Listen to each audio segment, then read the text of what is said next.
Hello students, welcome to commerce classes. As you all know, we have started with the specific transactions. मतलब NPO में कौन कौन सी transactions हैं जो खास NPO से related हैं and how to deal with those transactions. Now in that series, we have already started with the subscription fee. Last video lecture में आपने subscription fee के बारे में पढ़ा. Subscription fee or membership fee is a revenue transaction. It's a regular receipt for an NPO. NPO को अपने member से regularly membership fee मिलती है. So being a regular transaction, recurring transaction, ये revenue transaction मानते हैं. So इसे हमें income and expenditure account में लेके जाना है income side में. As an income ये income side में लिखी जाएगी. और इससे रिलेटेड जो भी आउटस्टैंडिंग अमाउंट है यहाँ एडवांस अमाउंट्स हैं वो बैलेंस शीट में जाएंगे. आउटस्टैंडिंग सब्सक्रिप्शन मतलब जो सब्सक्रिप्शन हमें मिली नहीं है, ड्यू हो गई है लेकिन मेंबर्स ने अभी पे नहीं की है. So that is your asset क्योंकि इसे अभी आपने रिसीव करना है. और इसके अगेंस्ट अगर आपके पास एडवांस में सब्सक्रिप्शन है मतलब किसी मेंबर ने एडवांस में दे दी है तो उसे एक लाइबिलिटी की तरह आप बैलेंस शीट में लिखेंगे क्योंकि अगेंस्ट दिस सब्सक्रिप्शन जो आपको एडवांस में मिल गई है सो कमिंग ईयर में आपको इसकी सर्विसेज देनी है. वो मेंबर ऑर्गेनाइजेशन की सर्विसेज लेगा, ऑर्गेनाइजेशन के कामों में पार्टिसिपेट करेगा, बट उससे आपको सब्सक्रिप्शन नहीं मिलेगी बिकॉज वो एडवांस में दे चुका है. सो आउटस्टैंडिंग और ड्यू अमाउंट एसेट्स और एडवांस अमाउंट लाइबिलिटी साइड में आता है बैलेंस शीट में. सो आप दो बैलेंस शीट बनाते हैं जैसा हमने लास्ट लेक्चर्स में सीखा था. सो ओपनिंग बैलेंस शीट में ओपनिंग बैलेंसेस आ जाते हैं, क्लोजिंग बैलेंस शीट में क्लोजिंग बैलेंसेस आ जाते हैं. अब रही बात इनकम एंड एक्सपेंडिचर अकाउंट की. सो इसमें तुम्हें क्या लिखना है? Subscription income, that is the amount of subscription which belongs to current year whether received और नॉट. इनकम का मतलब होता है अमाउंट करेंट ईयर से रिलेटेड हो, करेंट ईयर को बिलोंग करता हो, चाहे मिला है या नहीं मिला है. सो हमें दी होती है रिसीट कि हमें सब्सक्रिप्शन कितनी मिली. उस रिसीट को हमें इनकम में कन्वर्ट करना है. सो जो हमें सब्सक्रिप्शन रिसीव्ड दे रखी है उससे हमें सब्सक्रिप्शन इनकम कैलकुलेट करनी होती है.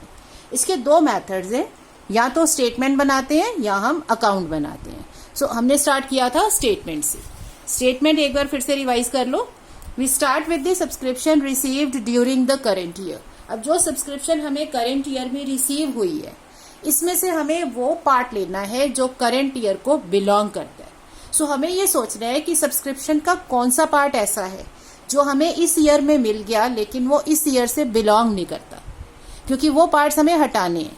सो आप ये सोचो कि तुम्हें कोई इनकम इस ईयर में मिली है बट वो इस ईयर की नहीं है, तो उसके क्या रीजन है? इसका रीजन ये हो सकता है या तो ये हमें नेक्स्ट ईयर के लिए एडवांस में मिली है या ये हमें पिछले साल की आउटस्टैंडिंग रिसीव हुई है. इस ईयर में जो रिसीव्ड इनकम है उसमें से वो पार्ट जो पिछले साल का है, लास्ट ईयर का है या जो नेक्स्ट ईयर का है वो हमें सब्ट्रैक्ट कर देना है. So subscription outstanding of last year received in current year. Okay, outstanding of last year received in current year less करेंगे और subscription received in advance for current year in the current year for next year, या फिर हमें जो next year के लिए मिला है. सो इससे हमारे पास क्या आ जाएगी? सब्सक्रिप्शन का वो अमाउंट आ जाएगा जो करेंट ईयर को बिलोंग करता है और करेंट ईयर में मिला है. Right?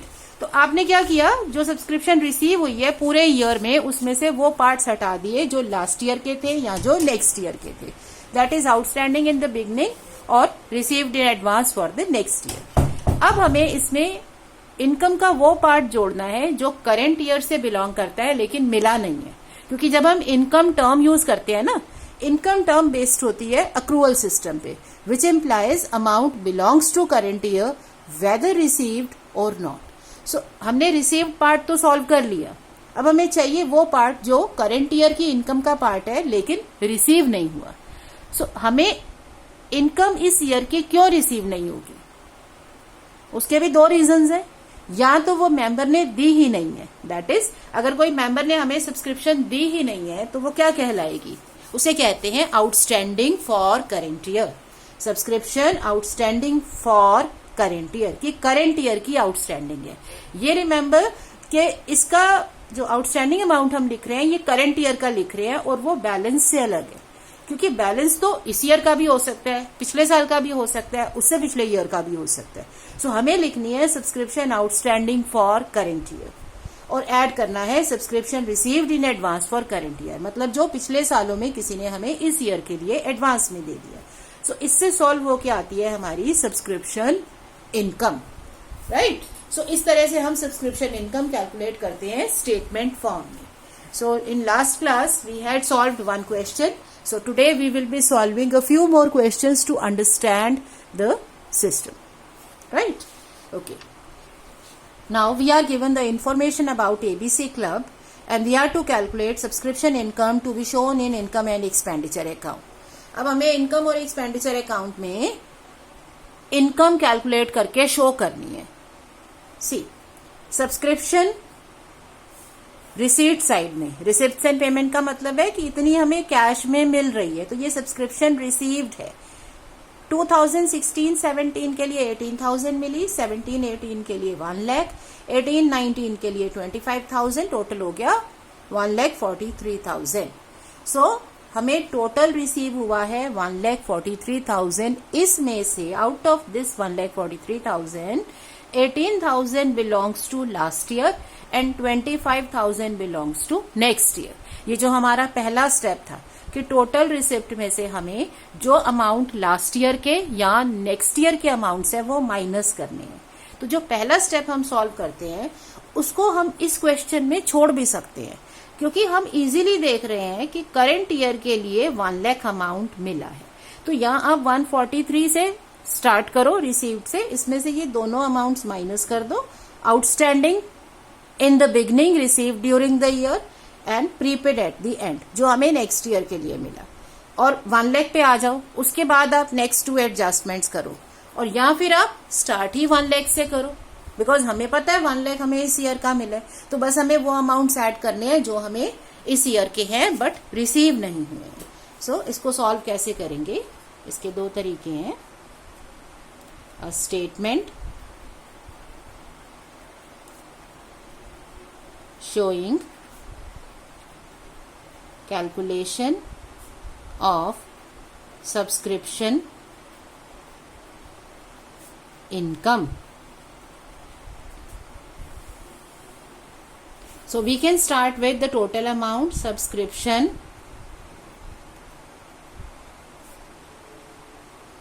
received during the year ended 31st March 2018, 1,43,000, ये टोटल अमाउंट हमें मिला था। All right, so less outstanding subscription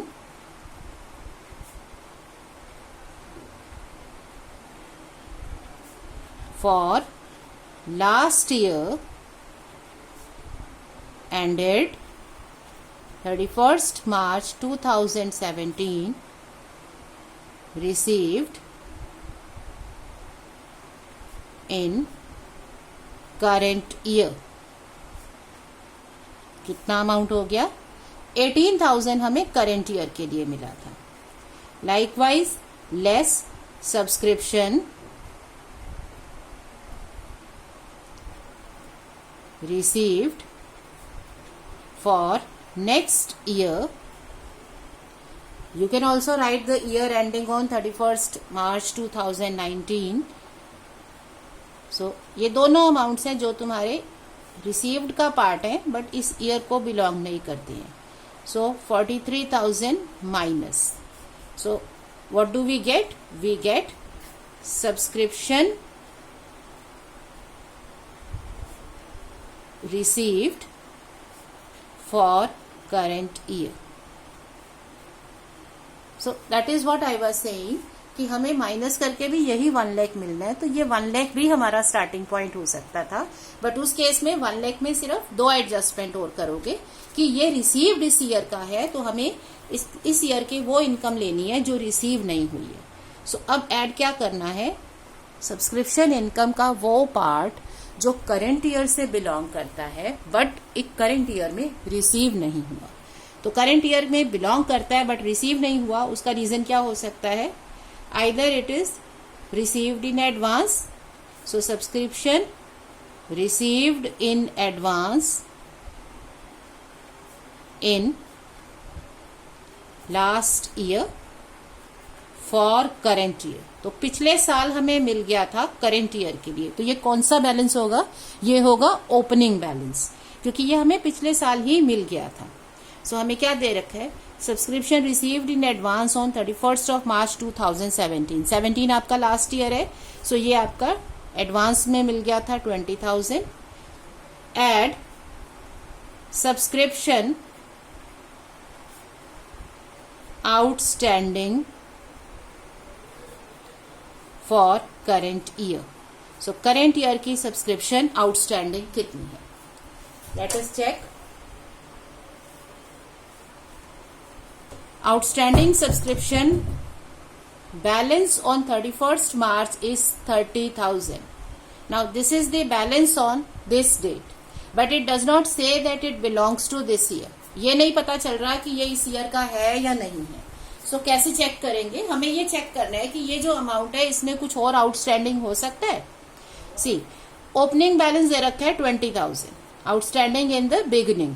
तो अगर अब बिगनिंग में आपका 20,000 है बट उसमें से रिसीव हुआ है 18,000, इट मीन्स ये जो लास्ट ईयर की सब्सक्रिप्शन आउटस्टैंडिंग है उसमें 2,000 अभी भी आउटस्टैंडिंग बचता है। सो लास्ट ईयर का भी 2,000 आपको नहीं मिला। सो अगर अब आपका आउटस्टैंडिंग बैलेंस 30,000 है, इसका मतलब क्या हो गया कि 30,000 बैलेंस में से 2,000 लास्ट ईयर का है, तो करंट ईयर का बैलेंस कितना बच गया? 30,000 टोटल था, इसमें से 2,000 प्रीवियस ईयर का है। सो करंट ईयर का आउटस्टैंडिंग हो गया 28,000। So this will be added. So what do we get? Subscription income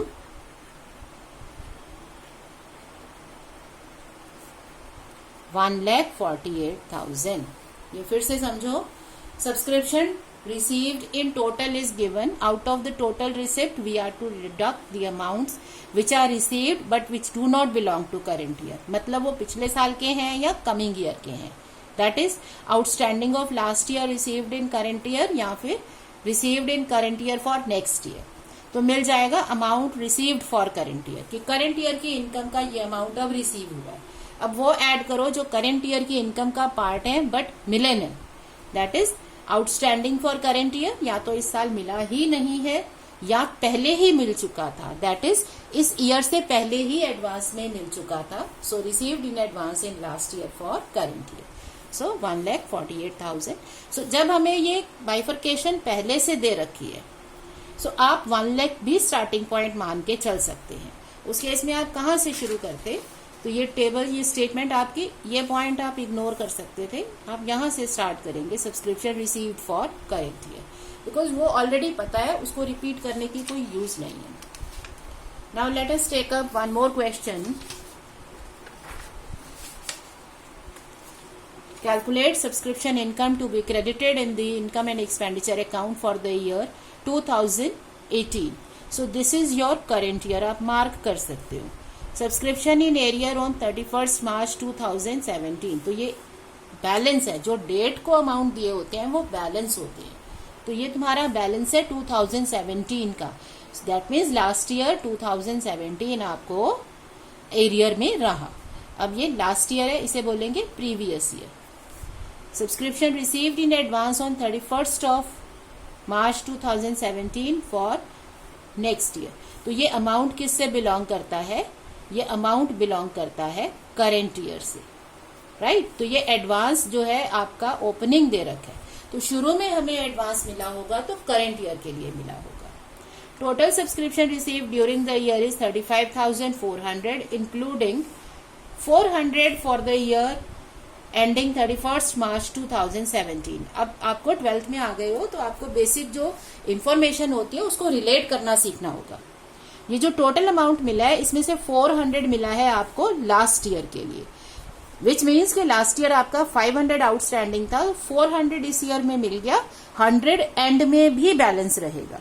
तो इसमें से तो 400 ही माइनस करोगे क्योंकि तुम्हें मिला 400 है।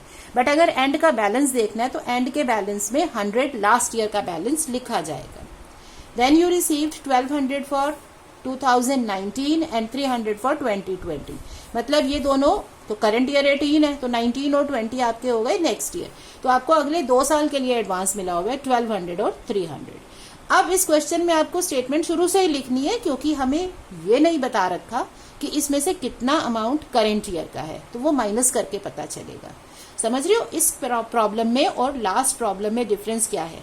लास्ट प्रॉब्लम में हमें करंट ईयर का अमाउंट दिख रहा था तो हम यहां से स्टेटमेंट शुरू कर सकते थे, बट इसमें हमें पूरा लिखना होगा। Subscription outstanding for the year ending this. अब ये 400 कौन सा आउटस्टैंडिंग है? ये आउटस्टैंडिंग है for the year. For the year का मतलब है कि ये इस ईयर का आउटस्टैंडिंग है। तो जब हम आउटस्टैंडिंग फॉर द ईयर लिखेंगे 400 होगा। बट अगर मैं बैलेंस की बात करूं तो एंड में मेरा बैलेंस कितना होगा? इस ईयर के एंड में आउटस्टैंडिंग सब्सक्रिप्शन होगी 400 इस ईयर की, और इस 500 में से भी 100 अभी बचता है। सो एंड का बैलेंस फिर वही बनेगा 400 करंट ईयर और 100 लास्ट ईयर का। सो अब इसमें कैसे कैलकुलेट करेंगे? A statement showing calculation of subscription income. So first of all we start with subscription received during the year, 35,400 less इसमें से वो अमाउंट जो पिछले ईयर के और नेक्स्ट ईयर के हैं। सो सब्सक्रिप्शन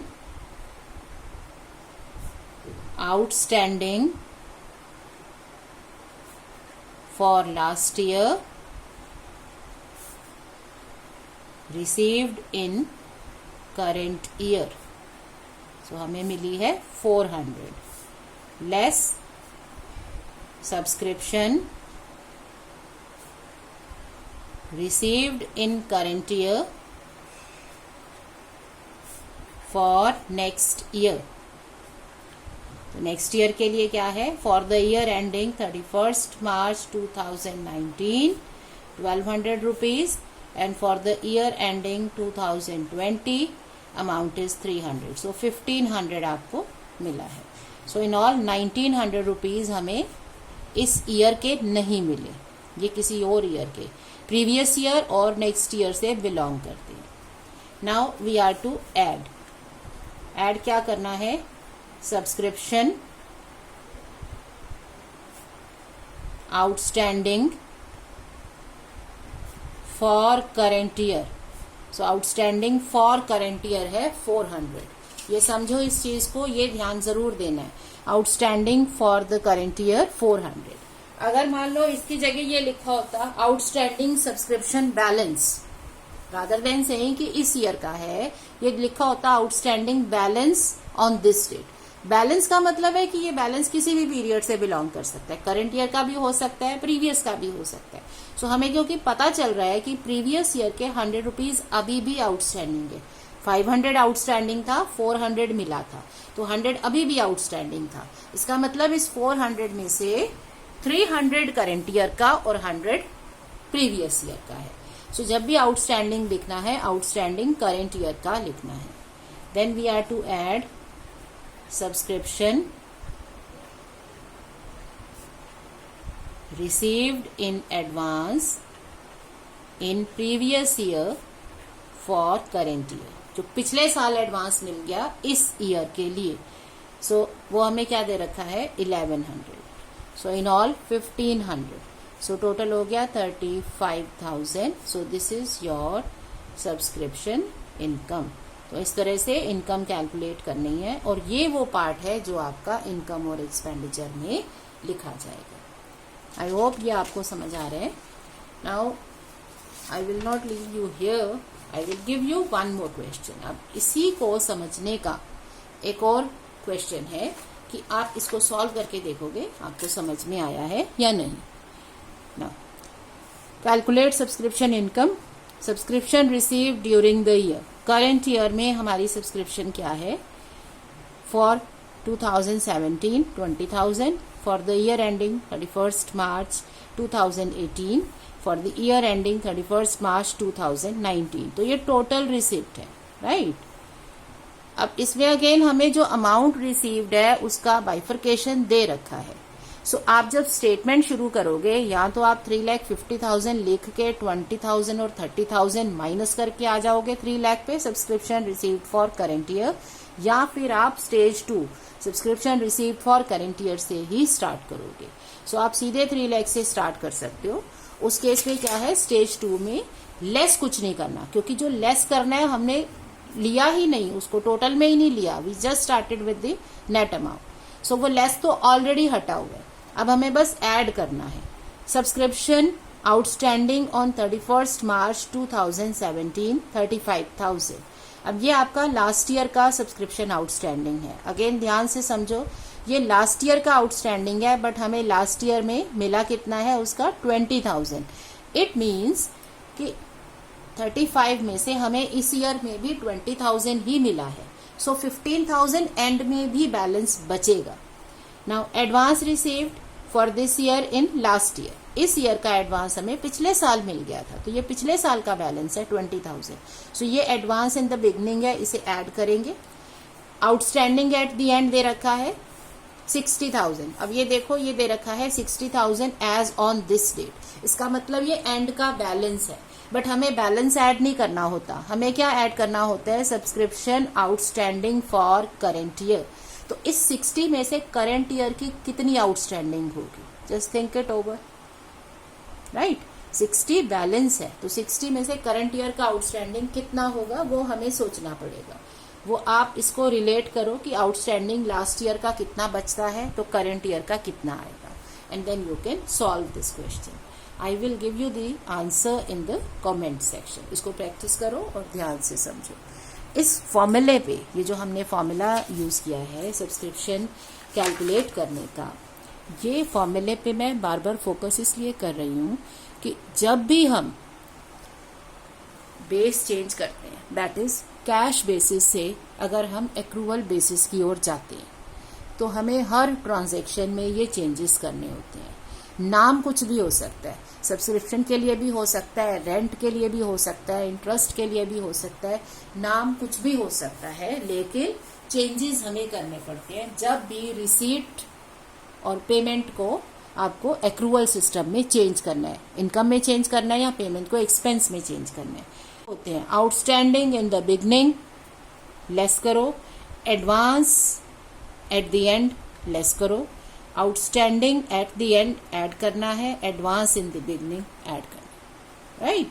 ये जरूरी था ना, ये समझाया था मैंने सब्सक्रिप्शन के साथ कि जो आउटस्टैंडिंग ओपनिंग बैलेंस होता है वो आपको माइनस करना है, एडवांस ओपनिंग बैलेंस प्लस करना है, आउटस्टैंडिंग क्लोजिंग बैलेंस माइनस करना है, एडवांस क्लोजिंग बैलेंस माइनस करना है. तो ये फॉर्मूला हर जगह यूज होगा, चाहे आप इनकम कैलकुलेट करें या एक्सपेंडिचर, और यही साइन भी यूज होंगे. सो ये फॉर्मूला आपको बहुत अच्छे से समझ के करना है. So practice the last question. Thank you.